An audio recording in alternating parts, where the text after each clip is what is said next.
All right, so get ready to dive into the world of Elementor, all Sure. you techies out there. We had a really interesting article submitted about how this website building tool kind of just exploded on the WordPress scene. Yeah, it's really something else, isn't it? Yeah, and it's crazy to think that like it now powers millions and millions of websites. It's huge. So we're going to unpack how it went from just an idea to this global phenomenon. Yeah, it's a really cool story too about like the power of user experience, right? Mm. And how building a strong community around your product can lead to this kind of like remarkable success, especially in a crowded market too. Like web design is pretty competitive. Totally.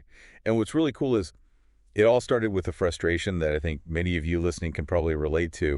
Mm. The article actually features Elementor's founders, Yoni Luksenberg and Ariel Klikstein, Yeah, great guys. who are two Israeli developers, as you might know, with a passion for web design. And they were both just hitting these walls of the existing WordPress tools back in 2016. Yeah, they just really saw this need for something that was more intuitive, Yeah. more visual, something that could help people build websites, especially if you don't know how to code, Yeah. which is a lot of us, myself included sometimes. And I mean, who hasn't felt that frustration, right?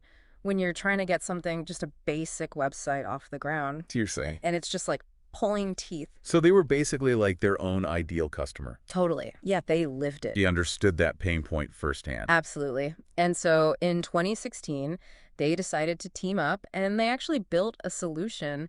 They launched Elementor as a freemium product. So it's a free visual drag and drop page builder Nice. that works with WordPress. Okay. And this was a game changer, especially for anyone who didn't want to spend hours coding or, shell out tons of cash for like an expensive web designer. I was just going to say, because that could be so expensive. Oh, tell me about it. Okay, so this freemium model, like launching it for free, that seems huge GE. This is huge. Especially like in the WordPress ecosystem, which is built on open source free software. Yeah, and WordPress itself can be pretty technical. Oh, for sure. It has a learning curve. Yeah. But by offering this like user-friendly tool for free, Elementor basically made it accessible to a massive audience. Right. It just completely removed that barrier to entry. And you can tell they really understood their target market because like it took off like wildfire. Oh yeah, it exploded. The article said they hit 1 million active installations within their first year alone. Can you imagine? That's wild. Building something that 1 million people are using in just 12 months, it's crazy. That's incredible. It really shows you the power of like, tapping into a real need and Yeah. making a product that's both powerful but easy to use. But I think what's really interesting is it wasn't just about the tech itself. Okay. Elementor's founders, they were also incredibly smart about like fostering a community from the very beginning. I was going to say the community that they built is It's amazing. like the biggest I've ever seen. Yeah, and I think that's a key takeaway here. They understood that people crave connection, especially when they're learning something new. Right. You're totally right. That community aspect is, I think, often overlooked. Totally. So the article mentioned something called Elementor meetups. What were those all about?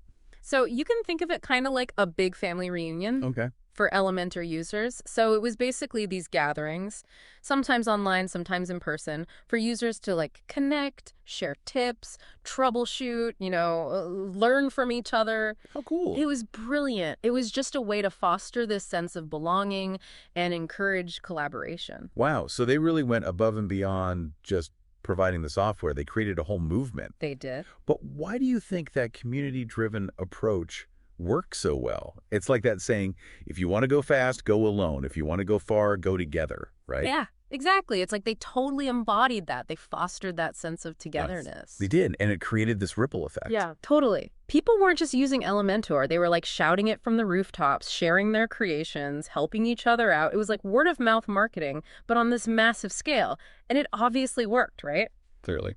By 2020, Elementor hit a staggering 5 million active installations. 5 million. So from 1 million to 5 million in just 4 years. That's insane.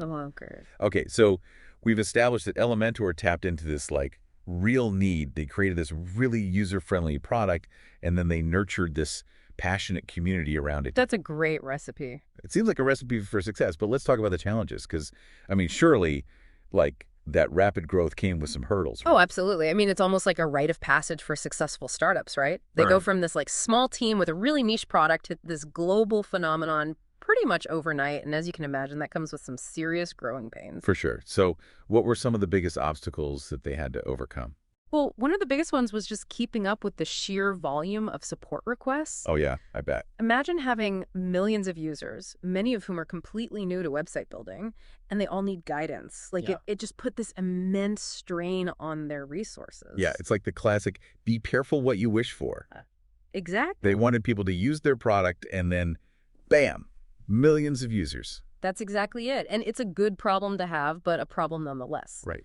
So they had to figure out how to scale up their support infrastructure really, really quickly, which is not easy. Yeah, I can imagine.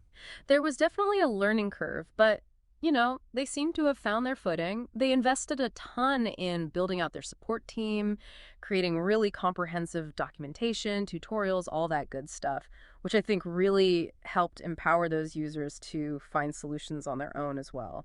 Yeah, it sounds like they took a multifaceted approach to kind of tackle that challenge. But aside from support, were there any other hurdles that they had to overcome?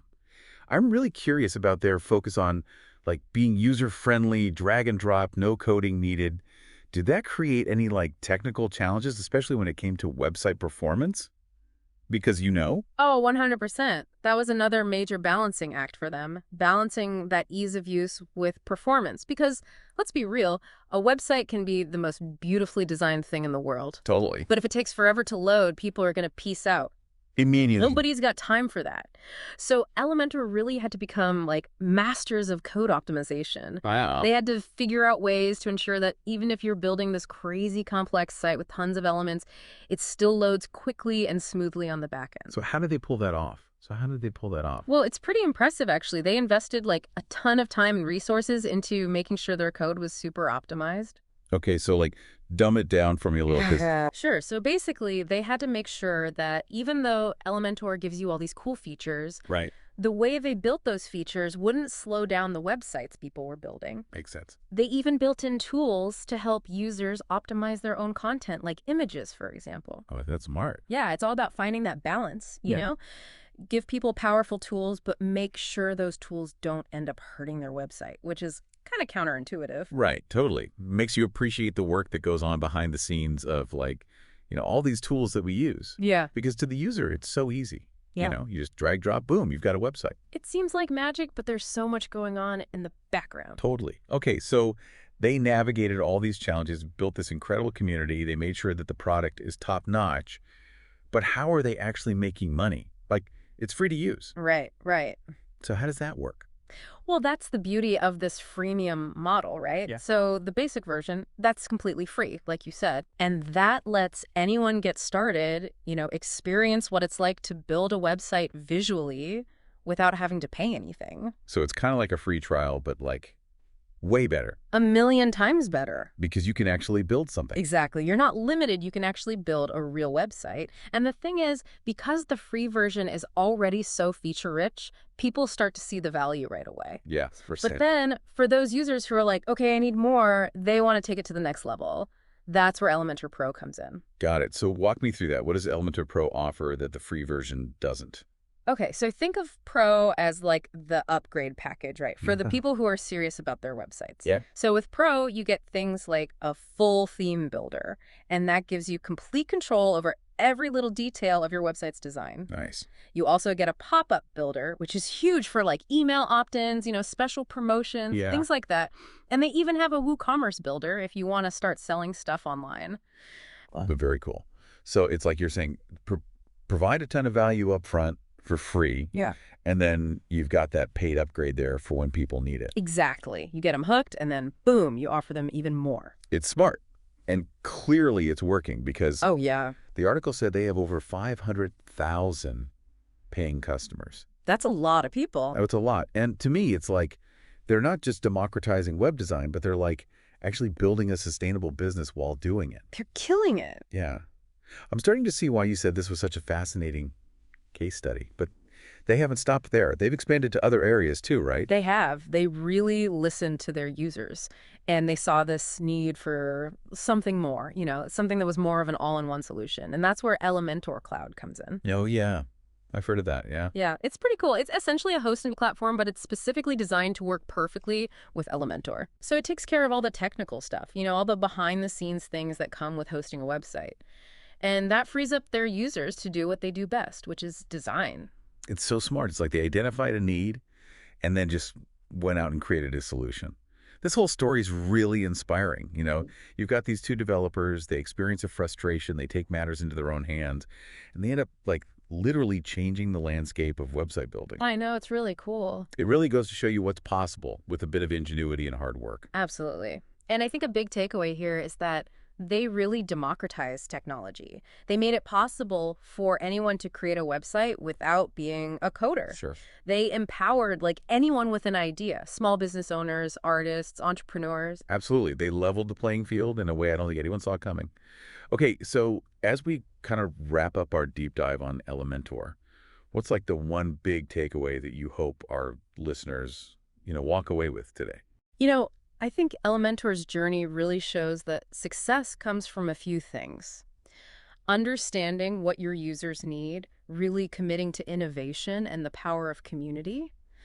When you nail those things, you can achieve pretty much anything. I love that. It really makes you wonder, though, as tools like Elementor keep evolving, getting more powerful, what does the future hold for web design in general? It's a great question. All right. Will coding eventually become obsolete? Will anyone be able to build a website as easily as we post something on social media these days? It's something to think about. Definitely. Food for thought. Well, on that note, I think that's about all the time we have for today's deep dive. Thanks so much for listening, everybody, and we'll catch you on the next one. See you later.